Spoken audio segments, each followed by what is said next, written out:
The first lash tore her blouse, the second tore her skin, but she still didn't cry out. Clara Grey stood barefoot in the dust outside St. Vincent's Chapel, while the preacher's belt came down like it was an offering to God himself. Her arms were tied to the crossbeam of the hitch post, her head bowed not from shame, but to hide the fire still burning in her eyes. The crowd had gathered fast. Townsfolk who wouldn't look her in the eye yesterday now stood with bated breath, watching like they were owed this spectacle. "For fornication," the preacher shouted between strikes. "For wickedness and deceit." The woman beside the sheriff nodded. The mayor's wife dabbed her eyes. No one stepped forward, not even when the sixth strike drew blood thick enough to wet the chapel's steps. Clara had always been different, too sharp, too proud, too unwilling to beg. She ran her father's old blacksmith forge after he passed, and didn't smile when men called her sweetheart. The town never liked that. Then the boy came, a banker's son who snuck into her bed with whispered promises and clean hands. He left 2 weeks later. She stayed. And when her stomach began to swell, the punishment followed. She was 27, unwed, and unrepentant. That was enough. The preacher raised his hand for the 7th time, and that's when the silence shifted. Not from Clara, not from the crowd, but from the edge of the square, where a man in a dust-stained duster stepped forward and didn't stop walking. He had no badge, no rifle, no reason to belong, but he walked straight through the people like they weren't there. The preacher hesitated. Clara lifted her head. Blood on her lip, hair matted. Her eyes locked on the stranger, not with pleading, but recognition. She didn't know him, but something in her body did. He stepped onto the chapel steps, reached for the knot in the rope, and untied it without a word. No one moved, not even the sheriff. When her arms fell free, she collapsed. He caught her mid-fall, held her like he'd done it before, like this was the reason he was born. And still, he said nothing, just wrapped her gently in his coat and stood between her and the town. They never heard him speak, and she never had to. They didn't follow him. Not one soul from the chapel dared.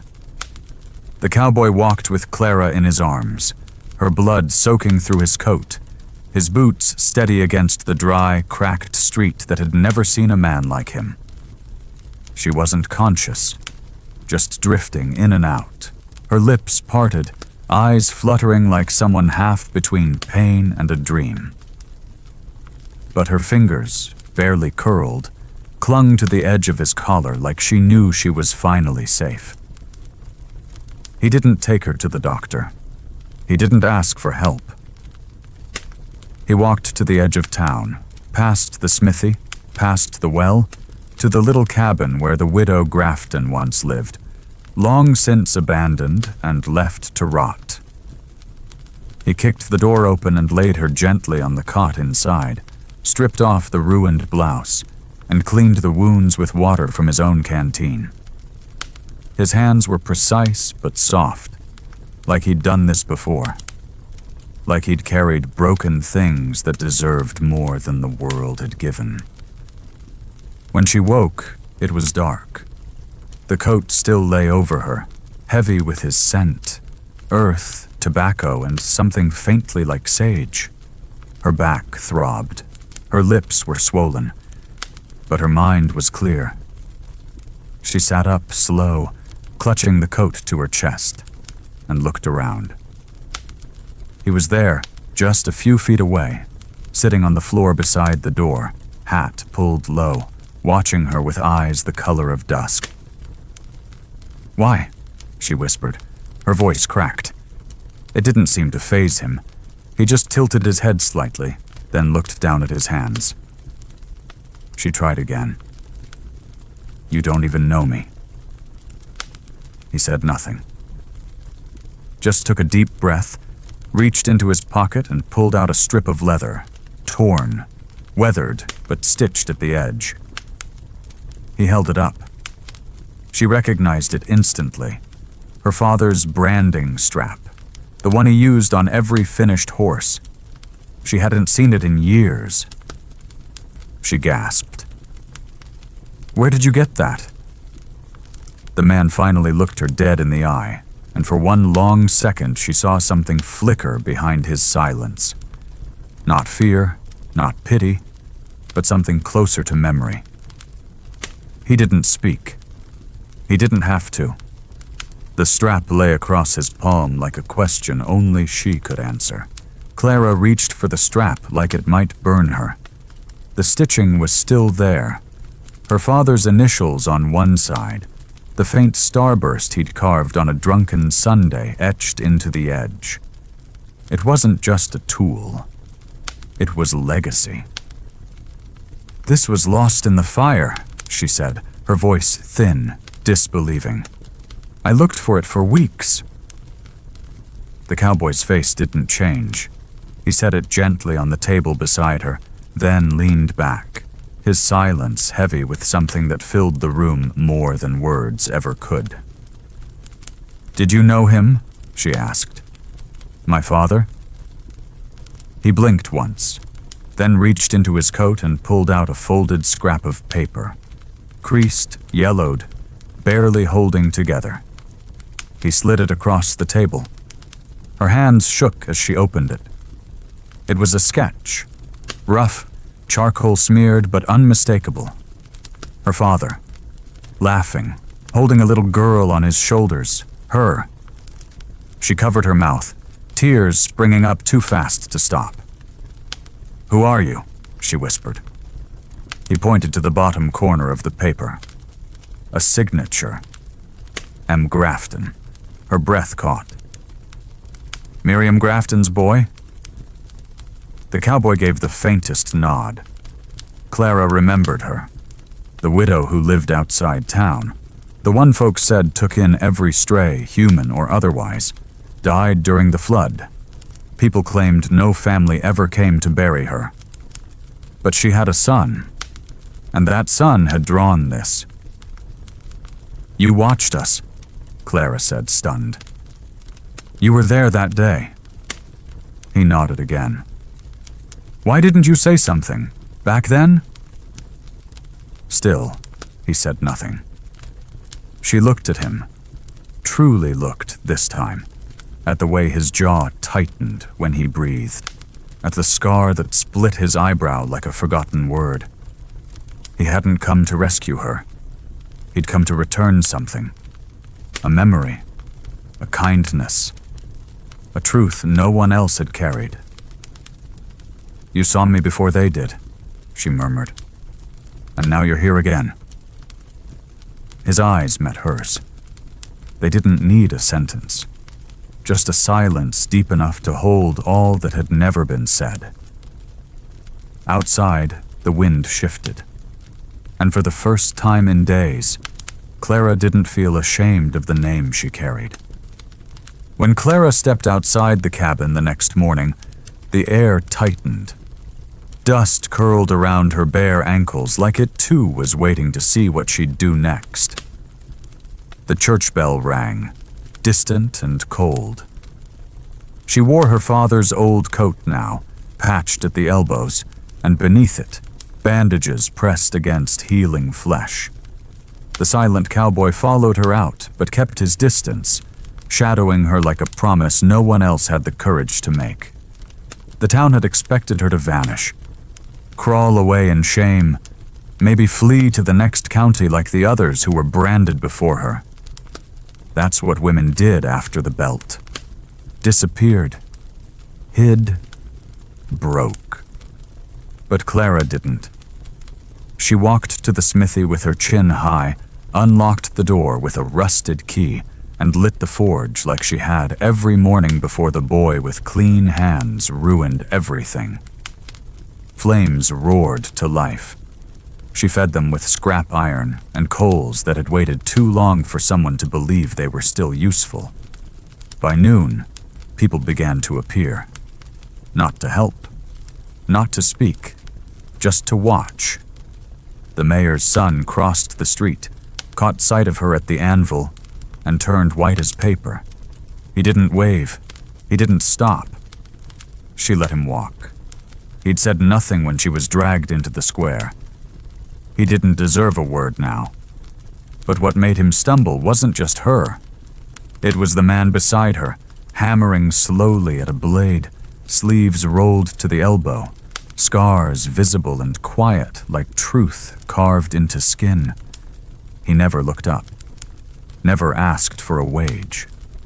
But he stood beside her the whole time, the same rhythm in his swing as hers, as if they'd learned the beat from the same fire.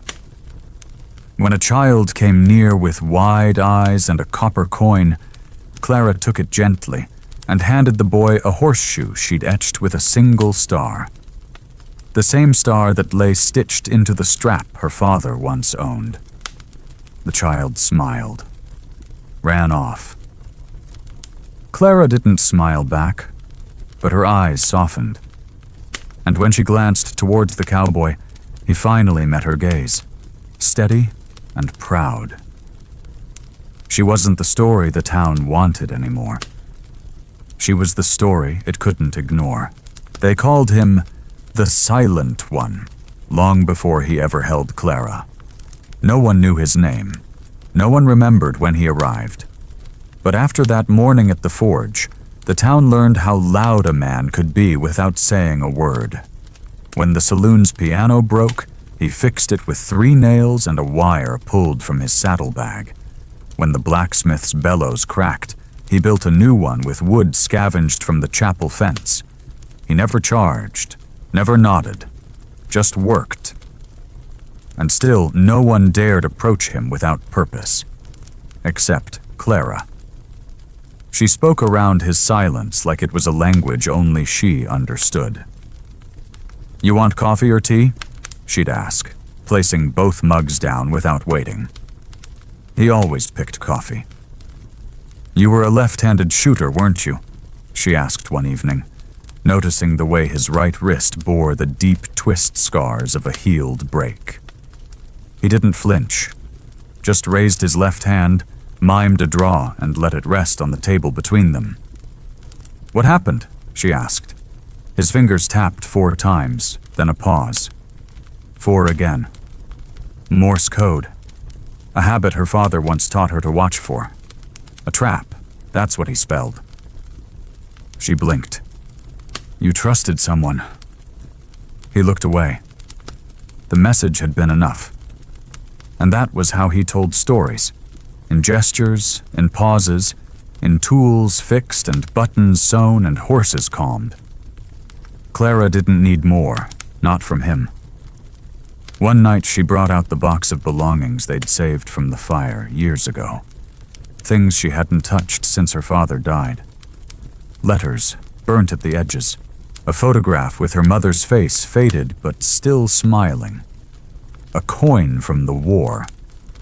The cowboy sat beside her, picked up each piece like it belonged to him too. And when he reached the last item, a charred silver thimble, he closed her fingers around it and looked at her like the silence had finally said enough. She didn't cry, she just nodded.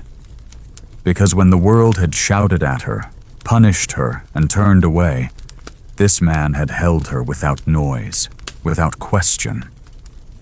And somehow, that silence had rebuilt more than any apology could. It was nearly dusk when the knock came. Sharp, deliberate, and wrong. Clara stood from the forge stool, wiping soot from her palms as the cowboy stepped ahead of her, hand resting lightly on the knife tucked behind his belt. The door creaked open to reveal Reverend Alder, boots polished, collar starched, no trace of the man who'd swung the belt before God and a watching town. "I've come to speak," he said, voice clipped but low. The cowboy didn't move. Clara stepped forward. "To speak," she repeated, "or to ask forgiveness." The preacher looked past her, into the dark corners of the cabin. "There are rumors, whispers of your defiance. The townsfolk are unsettled." "Are they?" she said coolly. "I wonder why." He shifted uncomfortably. "Your return to the forge, the man beside you, the boy you carry, stop there." Her voice snapped sharp as an anvil's strike. "You forfeited the right to speak of him the moment you raised your hand instead of your heart." The preacher's jaw tightened. "I acted on scripture. You acted on fear." She folded her arms, felt the cowboy's presence just behind her. Quiet, grounded, immovable. "You punished me to make others stay silent. And yet here you are," he muttered, still standing. "Because someone chose to hold me when no one else would." The Reverend's eyes flicked to the man at her side, something bitter flashing across his face. "He's not of this town." "Neither am I anymore," she replied. "I've outlived its judgment." The preacher sighed, stepped back. "Pride is a sin, Miss Grey." "And cowardice is a plague," she said, "one I've stopped inheriting." He left without blessing her, without apology, without even saying her name. But Clara smiled as she shut the door, because for once, she hadn't needed his permission to speak. The cowboy met her eyes, lifted one brow slightly. "He won't come back," she said. The man reached into the hearth's ashes, pulled a red coal with the tongs, and pressed it gently into the iron that would mold her new brand. One not of punishment, but of choice. And for the first time in her life, Clara Grey would carry a mark that meant she belonged to no one but herself. By the end of the week, Clara's name had turned from whispered shame to clenched jaw warning. Men passed her on the street and tipped their hats not out of politeness, but because they didn't want to meet her eyes. The same mouths that called her harlot now muttered witch or marked, like silence had turned her dangerous. Maybe it had. Maybe the absence of her apology was louder than any sermon. She walked beside the cowboy every evening, past the well, through the market, sometimes hand on her belly, other times resting against his arm like it had always been her place. He still never spoke, but folks talked enough for both of them. At the general store, the clerk fumbled the change, wouldn't meet her gaze. At the saloon, two ranch hands stopped mid-drink when she entered for sugar, as if seeing her unbroken threatened something they'd told themselves about women like her. And the worst of them all, Annabelle, the banker's niece, spoke loud enough for the front porch to hear. She didn't even say thank you. He risked his name for her and she walks like she earned it. Clara turned, slow and steady, and stared straight through her. "He didn't give me anything I didn't already own," she said. "He just made it visible." That shut the porch up. The cowboy stood behind her, arms crossed, unmoved, his silence louder than fists. Later that night, as they sat on the porch swing she'd rebuilt herself, she turned toward him and asked, "What do you see when they look at me like that?" He didn't answer with words. He reached into his pocket and handed her something wrapped in cloth. She unfolded it slowly. It was a broken nail, bent, burned, reshaped into a ring. Not perfect, not polished, but forged in fire and shaped by patience. Her fingers trembled. "This is..." She couldn't finish. He simply nodded. Not a proposal, not a claim, but a gesture. "You are not too ruined to be held."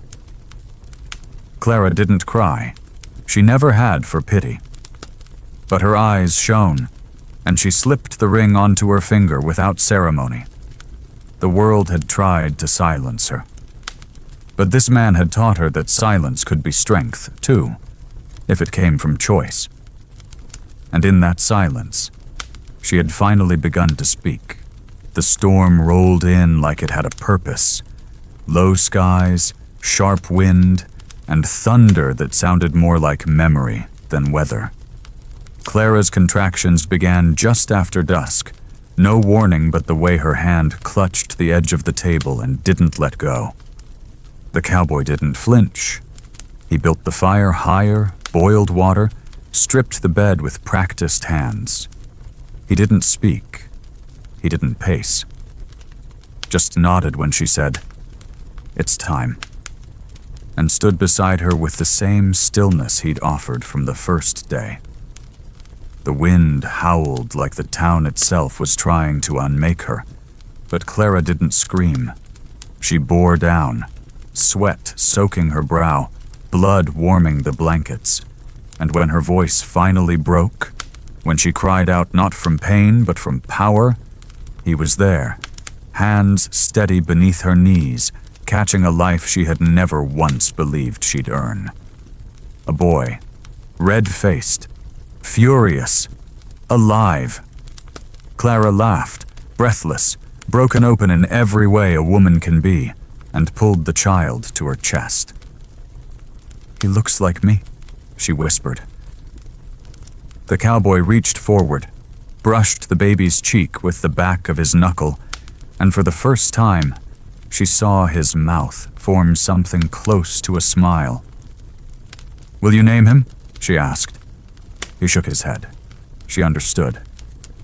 This boy would carry no man's shame, no memory of a father who fled, no stain from the preacher's lash, only fire and quiet, and the steady silence of a man who had chosen to stay. "Then I'll name him after the wind," she said, "because it never breaks, even when the sky does." She didn't sleep that night. Neither did he. They took turns holding the child, rocking him with no lullaby but the crackle of the fire and the distant hum of thunder fading into dawn. Outside, the storm passed. The streets were washed clean. The town would whisper again, would invent new names for what they saw in her. But Clara wouldn't hear them, not anymore. She had built something louder, a life, a home, a child who came into this world wrapped not in shame, but in the warmth of a man who never said a word, but meant everything. 3 weeks after the birth, Clara returned to the town square, not to prove anything, not to confront ghosts, but because she wanted a lemon drop from the mercantile and refused to live like a fugitive in her own skin. She wore her hair unbound, the child strapped to her chest, and the silent man walking beside her with his usual slow, sure gait. People moved out of their way, not with hostility, but with hesitation, like giving space to a force of nature they couldn't understand. Outside the church, the doors remained shut. No bell rang. No sermon echoed. Reverend Alder hadn't spoken her name since the day she stood again. Rumor had it he'd requested transfer to a town in the east. Others said he stayed but never preached of women again. Either way, she passed without pausing. She owed no prayer to walls that once punished her body in God's name. A child waved from the bakery window. Clara smiled. The small things were beginning to return. Later that evening, she laid the baby down beneath the cotton blanket she'd sewn from her father's shirts and watched the way he slept. Mouth open, hands curled like he was still holding her heartbeat. "You think he'll understand?" she asked, not looking up. The cowboy didn't answer. He sat near the fire, carving something small between his fingers. She crossed the room, watched silently as the shape emerged. A horse. Not perfect, but familiar.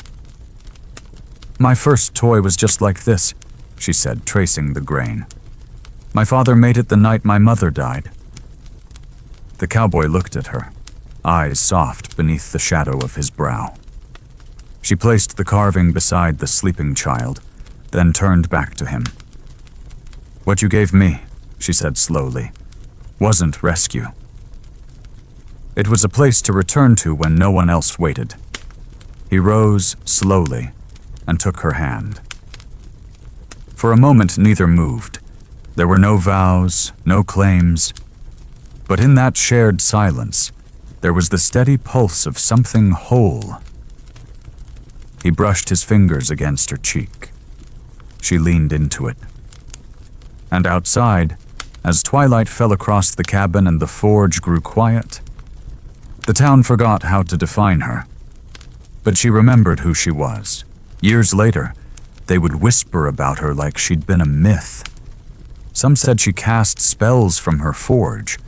Others said the cowboy who followed her like a shadow wasn't real at all, just a ghost conjured from her shame. But those who met her eyes, truly met them, knew the truth. She'd been broken publicly and rose without permission. Not because someone fought for her, but because someone had stood beside her and refused to look away. The boy grew tall with her eyes and his silence. He'd ask once, when he was 9, why no one ever spoke the cowboy's name. Clara had smiled, kissed his head, and said, "Because names don't make a man real.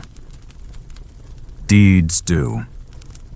On her final day in the forge, she sealed one last iron brand, just a circle, unbroken, joined at both ends, and hung it above the door.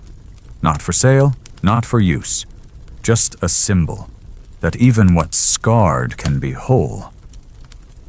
She didn't speak much in those years, not like before. She didn't need to. The world had heard her scream once. Then it heard her rebuild. When she passed, it wasn't in a bed or under watch.